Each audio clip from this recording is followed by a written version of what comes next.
Happy Saturday, everybody. Now this is your very important stimulus check news that you have to know. We have a ton of news to go over in today's fourth stimulus check update, so you want to be sure to stay until the end of this video. First of all, I want to go over important news surrounding Social Security benefits and of course the fourth stimulus check. According to multiple sources, people with disabilities can save money received through their stimulus checks and other relief programs without losing out on their supplemental security income. And this is all thanks to a recent rule change.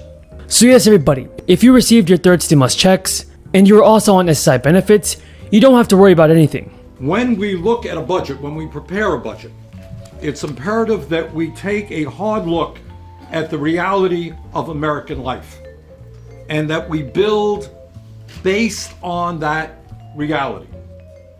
What we know today is that the elderly poverty rate has gone up to 9.5%, and incredible as it may sound, 20% of seniors live on an average income of $7,600 a year. Do you believe that President Biden should keep his promise to the American people and send out the fourth round of stimulus payments?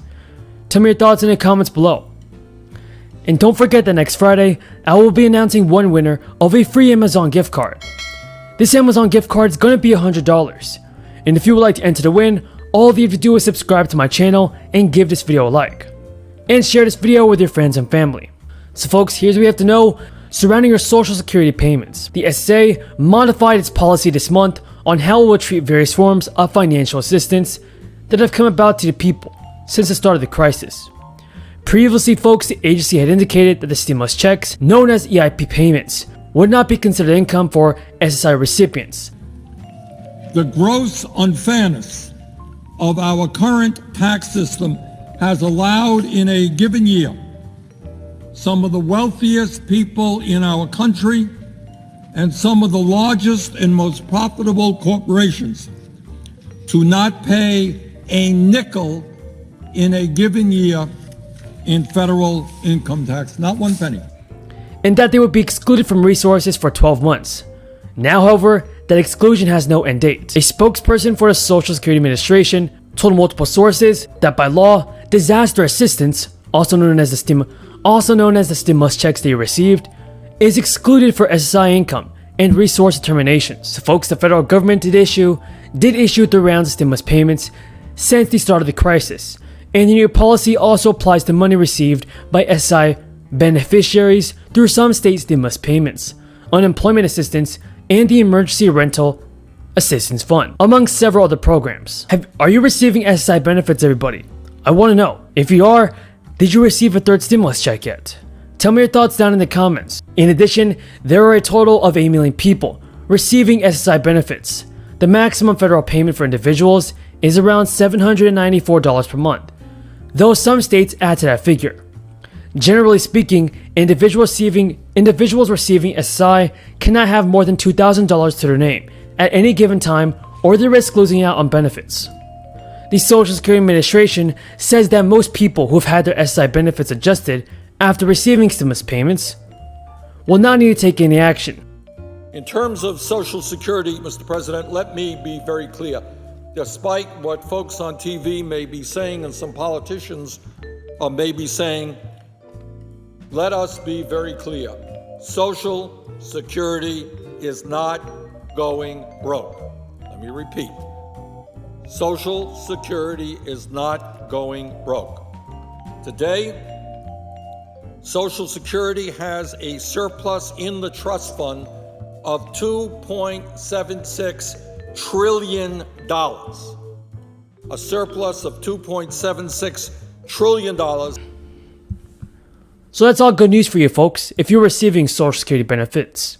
This is the latest news surrounding the fourth stimulus check. Nancy Pelosi has told Democrats that the House will not take up the Senate-passed bipartisan infrastructure package this month, rejecting calls from moderates in her caucus who are demanding a quick vote. Now, Pelosi during a call leaned on the sentiments of those liberals in making her case to push the infrastructure vote until later in the year. She said, "I'm not freelancing, this is the consensus." Pelosi praised both the Senate and President Biden for reaching a bipartisan agreement on infrastructure, a massive spending proposal that the Senate passed in a 69-30 vote. But the speaker has also been very clear that the infrastructure package alone is insufficient to tackle the challenges facing the country. When it comes to economic inequality, healthcare disparities, and workers' rights, it's those issues that Democrats will address in a second legislative package, which is expected to move under special budget rules known as reconciliation. The Senate passed the budget blueprint early Wednesday morning, setting the stage for the $3.5 trillion package. The $3.5 trillion package would include funding for expanded child tax credits, community college, and universal pre-kindergarten. Pelosi has also said, "The president has stated that he's all for the bipartisan approach. That's progress, but it's not the whole vision. The votes in the House and Senate depend on us having both bills." Is she holding back our stimulus payments? Tell me your thoughts in the comments below. Also, I do have some good news for Americans who qualify for the CTC payments, also known as the child tax credit payments. August 13th was set as a date this month for families with minor children to receive the payments. The child tax credit payments are part of the $1.9 trillion American Rescue Plan. The payments will total $3,600 per dependent age 6 and under. The full $3,000 and $3,600 credits will be available to individual taxpayers earning less than $75,000 a year. Letting Medicare negotiate some of the most expensive drugs, particularly from those companies that don't face competition for that drug. We're going to provide that competition through Medicare. Medicare is going to negotiate a fair price. Right now, drug companies will set a price at whatever the market will bear. Some of you may remember when I had the moonshot going when I was vice president, I met with 12 drug companies, and I agreed I would not name them at the time. It was just a private discussion. I said, if any one of you came up with a drug that cured a particular type of cancer, what do you think you should be able to charge for it? They said, whatever the market would bear.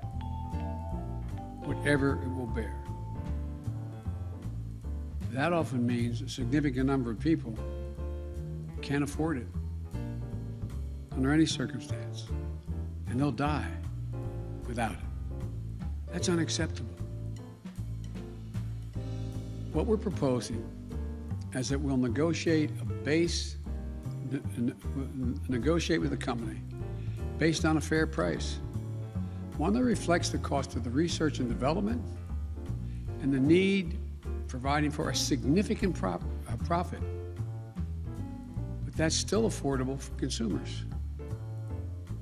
And by the way, if there is a significant amount that's invested in it and a fair price is very expensive, we're going to have to figure out how society